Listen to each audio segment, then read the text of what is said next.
and welcome to the Direct Selling Success Podcast. I'm Anna Green and I'm here to share with you tips, tricks and training on network marketing done right. Thank you for listening. Good morning. Hi, how are you all today? Welcome. I am here today, sat in my office having a brew that I've nearly finished and thought I would come on here and have a chat. So one of the questions that I've been asking on my socials this week is, if you could tap into the brains of the best direct sellers and network marketers in this industry, what would you ask them? What would be those top questions that you think, do you know what, I want those golden nuggets. I want those exciting, life-changing, business-changing thoughts and processes and ideas and things that went on that they can pass to me so that I can have that success too. And I'm doing this for a reason. I want to be able to, one, share those things with you from my personal experience. Two, get guests on my podcast that can give the help and support and answer those questions from somebody else's point of view. And thirdly, I want to explain to you the value of surrounding yourself by people who have done what you want to do, who are willing to share those things, who are open and willing to help and excited about your business as much as you are about your business, but at the same time have no vested interest, that aren't going to earn from the progress you make, that are just there to do it because they want to support other network marketers as part of a group. And this is exactly what my mastermind does. The RISE and IGNITE Mastermind that launched on the 1st of October, they are that space where I share all the things that I've learned when you ask the questions, those questions that you need to know to move to that next level, those questions that you want to know from those big network marketers out there. But they do as well, and they're willing to share it from their point of view and their experience, and it is just phenomenal. It really is. So one of the questions that was asked, which I found the most fascinating and made me really think about my business and where I've been, was Joe's question. So Joe asked, what's the biggest mistake you made that you learnt from? She then went on to say, we've all made mistakes and it's learning from them that's important. And it so is. The one thing that we do is we look at these people who have been massively successful in the industry and you go, depending on, your mood, it's all right for them. They've got it easy. They know how to do this. They are absolutely smashing it. They've got the network, they've got the skills. It's just so easy for them. Well, the majority of the time, no, it's not. They're just further on their journey than you. Yes, they might be full of confidence now. Yes, they might be with this massive audience and this massive team, but they weren't always there. They started off at exactly the same point you did. They might have been more driven. They might have had less confidence issues. They might have a little bit of business acumen. But in my case, I didn't have any of those things. I didn't know how to sell or build a business or anything like that. I had no clue. And the majority of those people who have got to the top had no clue at one point as well. They learned how to do it. The other thing to remember is that they haven't had that straight line, that perfectly even ride up to the top where they are now or where they got to. They didn't. You might think that they did, but they didn't. They had ups and downs. They had leaders who came in and absolutely smashed it. They had leaders that left. They have people who ghost them. They have people who kidnap. They've had people who've let them down. They've had issues with their own business. They've run out of customers at some point, probably. They've struggled for leads for recruiting, probably. They have those same things. It's what they do with the situation they're in and where they go and the decisions they make that get them to the top or hold them stuck. And this is why I do what I do, because it's so important that you don't hold yourself stuck for whatever reason. You ask the questions, you get the support, you invest the time or the money or the energy into building this business where it is that you want to go. And it is key. And they've done that. They have invested the time and the energy and the learning and the money and the whatever else it's taken them to get to where they have got to. And it's so key to remember that, because it's not all right for them. They've just done the do. They failed so many times, it's unreal. So back to Joe's question, what was the biggest mistake you made that you learned from? I want to answer that today, because I want to show you that not everybody has this perfect. There are ups and downs. There are mistakes to be made. We all make them. And I made some crackers and I learned from them. So let me take you back to me as a newish leader. I had a lovely team. The majority of them didn't come to trainings. They didn't engage with me. They didn't put the sales on, but the few that I had did, and we had a really lovely community together. I was very good at inspiring. I've got a lot of yellow in my personality, for those of you that do colour personality things. So I am good at motivating and inspiring people. And I could do that bit. I had no experience of being a leader. I had no experience of leading others to be a leader. So when I had 2 or 3 people within my team all wanting to get to that next level, you know, I was so excited, so excited. So these 3 people, really lovely people, all very different people, different personalities, different lifestyles, different abilities, but they all wanted leadership. The first one, she had a family, she had another job, she was a local hairdresser, so she had a lot of things going on. She wanted leadership so that she could earn more money and go on this amazing trip that was put on for us. And I wanted it for her too. We both wanted to go on this trip. It was going to be so exciting. That's what she was going for. So we set her on her way to go and find the people, to build a business. Off she went, obviously with my support. The second lady, she was a full-time worker in a hospital. She didn't have much time. She had no kids, but she had health issues. She wanted leadership. She wanted leadership so she could cut her hours at work because it was making her stressed. We did the same. We budded together, all 3 of us. Away she went. You know, she was on it. She was doing it. It was so exciting. She was going to get this leadership. Third lady, exactly the same. Going to do it. I want to do this. She was a stay-at-home mum. She lived really local to me. She used to come around for coffee, but she didn't really get on with the other 2, so we sorted her separately. Anyway, to cut a long story short, all 3 of them made leader, which I was quite surprised by, to be honest, because I just didn't think it would happen. And these 3 people, the first one, the one that wanted the holiday, she made leader. She made it by the skin of her teeth. Thinking back now, I think she fudged it, but she wanted it and she wanted to go on that trip. She got to leader and then she stopped doing. And she stopped doing, totally stopped contacting us. She took herself away from everybody else. She wouldn't pick up the phone. She wouldn't talk to her team. She got to leader. She'd achieved her holiday. Bam, done. She'd achieved what she wanted to do. There was nothing else she wanted out of the business. She went on that holiday, came back, quit. The second one, she was with me for a while. So she built a business. She built her team. She promoted out as a team leader. She was so excited. She potted along. She struggled to maintain every month. She was that leader who was always just missing the activity, and then every 3 or 4 months she would pop back on and make sure it was all done. She never really did anything else with it, and 18 months later she dropped back to consultant. It was too stressful for her. It wasn't her thing. She couldn't, once she got to that leader stage, great, amazing. She got to that leader stage, but there was nothing to keep her going. She'd achieved the thing. Everything then just felt really hard, and she'd lost the drive. She'd lost the drive for recruiting. She'd just, it was a shame. But lovely lady, still in contact with her now.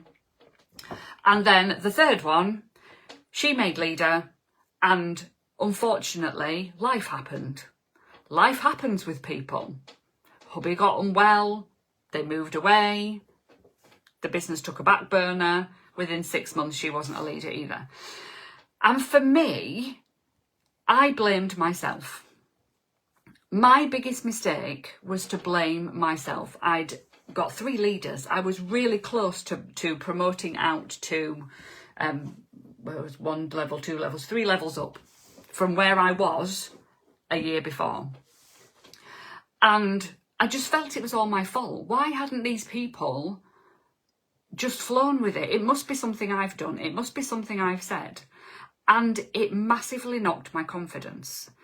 I felt like I'd let them down. I felt like I'd failed. I felt like I couldn't promote any more leaders out because I wasn't capable of doing it. I felt I'd not supported them well enough. And it was heartbreaking, absolutely heartbreaking. I'd got this team of people who I just didn't know what to do with anymore. I'd completely lost my confidence. I mean, completely.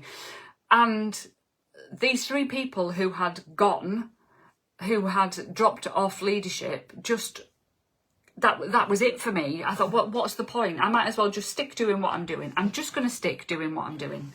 I'm just going to look after my team, and I'm going to bring people in, and I'm going to sell the things, and that's it. Because obviously I am not meant to be a leader of leaders. It's just too difficult. And I sat in that place for quite some time. And my biggest mistake was sitting in that place and thinking that it was my fault. Yeah, you can inspire somebody to want to do something. Yeah, you can give them all the support and training that you can possibly give them. You can be there for them. You can help them. You can give your time and energy, and you can help them as much as you possibly can, but you can't make them do the things. You can't make them into you. You can't expect them to want the same things as you. I didn't understand that not everybody wants the same thing as me. Not everybody wants to build a big business. I didn't understand why they were struggling so much. I mean, the lady who had become leader for the trip, for the holiday, she got what she wanted out of the business. That was what she wanted. And she didn't ignore me because that she hated me or I'd done something wrong. She just didn't know how to say, well, I've done it now. There's nothing else I need from this business. Thanks, bye-bye. She just didn't feel she could say that. And I know this now because years down the line, me and her have had a chat about this. And I said, I thought you hated me. I thought you absolutely despised me. And I sat with that for ages because I'm a people pleaser. You know, I freely admit it, I am. And she said, no, it's just, I didn't know what to say to you. I felt like I'd let you down because you wanted this just as much as I wanted this at the time. But then you wanted so much more for me that I didn't want for myself. And I just didn't understand that.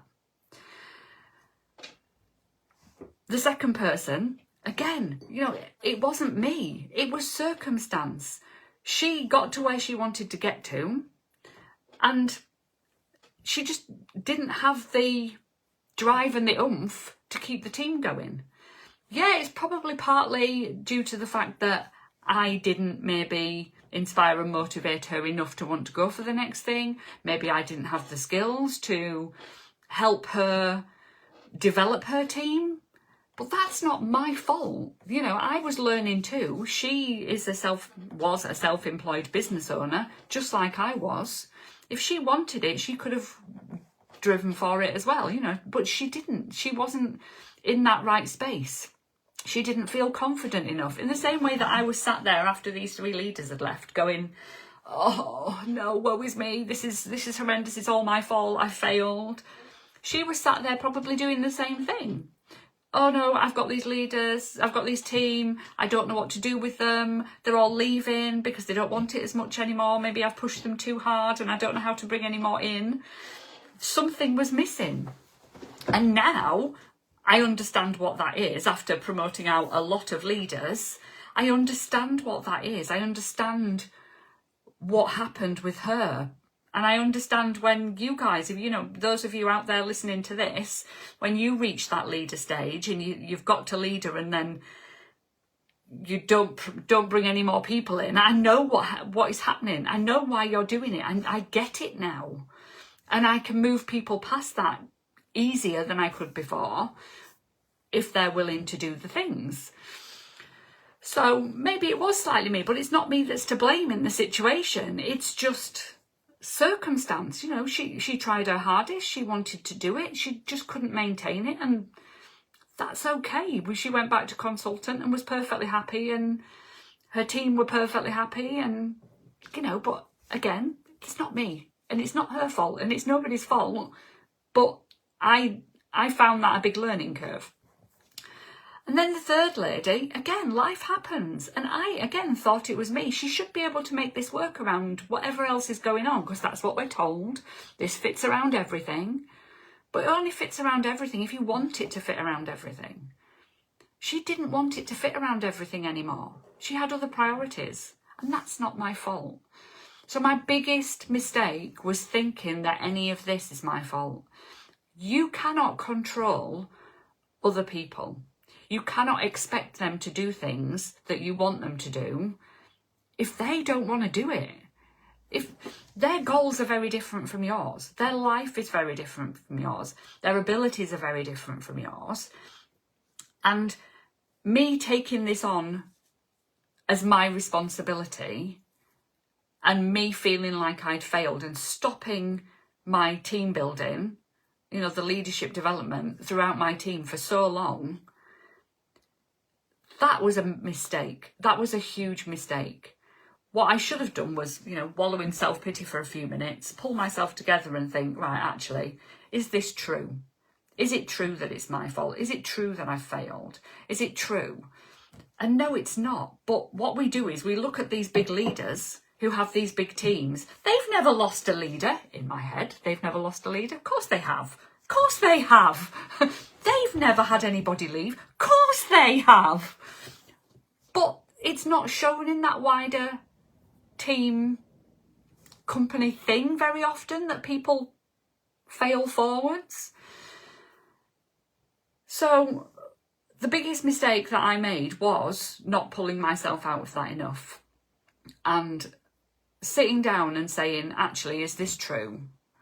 And it took for me to bring somebody in who wanted to be a leader, and it was a good few years later, that pulled me back to, yeah, I can do this. Because I'd found somebody who wanted that as much as I did. And looking back now, if I hadn't have waited for that person, I'd have had a good few more leaders under my belt by that time. I'd have been hitting those top levels of the company so much earlier had I not just stopped and gone, nah. We've always got to be looking at how we're running our businesses. And when something doesn't happen that you think should, or when we make a mistake, or when we're sat in a place of self-pity or feeling like we've failed, we need to sit down and look at this like a business owner and go, actually, right, where am I now? How am I feeling? Yeah, those feelings are valid. Those feelings are valid, but is it actually true what you're feeling right now? Is it helpful? How can I get around it? And it's that how can I get around it and that growth mindset attitude that I teach now, because it is so important to not sit in that place. It's so important to keep moving, because business is up and it's down, and it's up and it's down. And I was in that place of down, in this pit of, this is a failure, this is never going to work. And I came out of it far too late. Late's the wrong word, but I can't think of the word that I need to use for that situation. I left it too long. I could have had my little bit of hippo time, like Paul McGee would say, best-selling author, amazing books from him. I should have got out of that and said, right, come on, pull yourself together, Anna. They didn't want it enough. They've got what they wanted out of it. It's not for them. It's not my fault. That's okay. I am now going to go and work with those that want it. And not understanding that was my biggest mistake. So I hope this has helped you in some way. I hope it's been of value. For those of you that don't know me, the success story is that within 2 years of me promoting out that new leader, the 4th leader, I made it to the top of the company, absolutely smashing it. Yes, I had ups and downs along the way. Yes, I had a massive down after I'd made the top of the company, but I made it back. There are always ups and downs. There's never just this one up and down. There's never one feeling like you've failed. There's lots, but every single time you do it, you get yourself back up faster. You move on to the next thing. You pick yourself up, dust yourself down, learn from those mistakes and move on. And that's what successful people do. But when you're not feeling successful, you forget this. When you are in that little pit of blah, you forget this. This is when it's the most important time to remember it. Yeah, I'm at rock bottom. There's actually no further down I can go. Well, there probably is, but I'm not going to go there. What's the only way now? It's up. You've got to go up. Because what's the point in sitting there? We've got one life. We've got one chance at this. Let's get ourselves back up and go again. And when you're at that place of rock bottom, that's where the excitement's going to start building. That's when you need to pick yourself up, dust yourself down and go again, because this is the start of something amazing. So if you are in the place right now of rock bottom and feeling like your business is going absolutely nowhere, this is the place right now that you are going to start making that different change, that different trajectory. I can hardly ever say that word. And you're going to go up, because what other option have you got? And when you are at rock bottom, you don't see that the step out is literally just there. You just need to take the step, and then the next step, and then the next step. And yeah, it won't be instant success, but it will be getting you in the right direction. And you'll wonder why you stayed in that pit so long, just like me. I hope that was helpful. I hope you have enjoyed this, and I will see you all later.